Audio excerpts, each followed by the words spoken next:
26 июня 2025 года.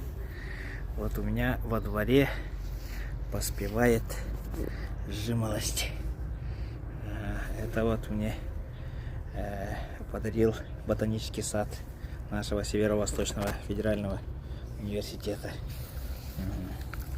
И вот уже краснеет красная смородина. Ягоды пока мелкие, и птички едят. Вот.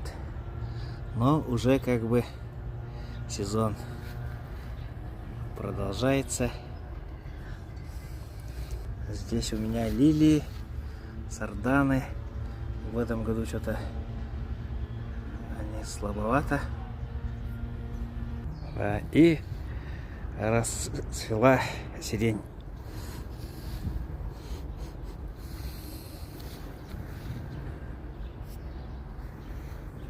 Сирень пахнет